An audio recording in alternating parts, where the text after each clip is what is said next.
Hope you have the opportunity on this Monday to get out and enjoy some great fresh air and some sunshine. We'll get to the wind here in a second, but wanted to point out we've already hit 67 degrees at Joplin Regional Airport. At the noon hour, we're already above our average high for this late March. Beautiful shot outside of Television City from our satellite where we sit at 67 degrees as well. But look at that wind coming in from the south at 26 miles per hour. That's not a gust. These are sustained winds that we're talking about. We're now up to 33 miles per hour for a gust in Joplin, 44 in Chanute. Might as well just call Independence and Nevada 40 miles per hour as well. Of course, with it working in from the south does feed us nice warm temperatures. Whole bunch of mid to high 60s on the board. Waiting for our first one to get to 70. Not going to be surprised here by the time we don't wrap up the noon news if we don't have a 70 on there. But with the nice temperatures come the dangers of having high winds and extremely low humidity. And if you notice, it's all throughout the Midwest, all the way to the Canadian border. We're just void of any moisture up in the air right now. And that's why it leads us into the red flag warnings, meaning conditions ripe for wildfires to spread.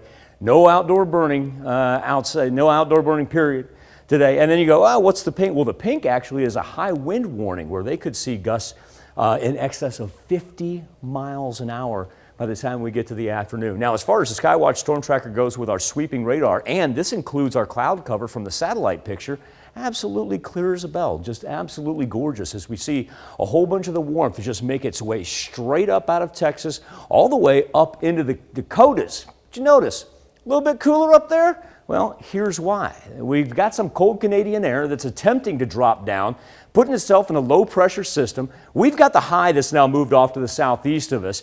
This is really going to make its way toward the Great Lakes. Not going to bring us a whole lot of action, but what we will see is the jet stream continue to drop down with that cooler air and bring us some chilly temperatures here by the middle of the week. All the more reason to fight the wind, get out and enjoy temps in the low 70s. As we work overnight, usually sunset about 7:38. That's when that wind begins to die down. That's not necessarily going to be the case. We're still going to come in at 20 to 25 miles per hour. So let's go ahead and talk about Tuesday into Wednesday. First off, we see the cloud cover develop for Tuesday morning, but we stay on the dry side. No worries about the commute and actually feeling very nice outside. Tuesday afternoon is when we'll turn our attention down to the southwest, and it's really going to be just the far southeastern portion of the four states that's going to see any thunderstorm activity, and it's going to be minimal at best. The majority of it's going to range off from the boot heel of Missouri on the other side of the Mississippi. Wednesday is going to kind of focus on northwest Arkansas, the closest it's going to get to us, and it's a welcome relief to see on the severe thunderstorm map. We stay in the minimal area, but we've been talking about this area from Arkansas through Mississippi into portions of Alabama and Georgia. They cannot get a break during this severe thunderstorm and tornado season.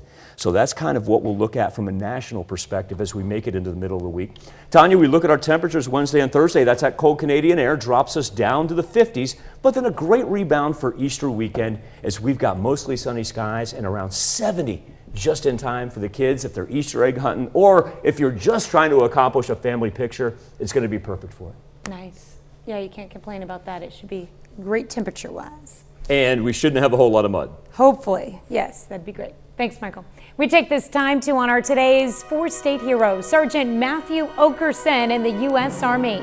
Hailing from Joplin, Missouri, the soldier joined the 72nd Signal Battalion and the 7th Signal Brigade in 2004, serving a tour in Kuwait. Sergeant Okerson earned the Bronze Star. To Sergeant Matthew Okerson, we thank you, our four-state hero.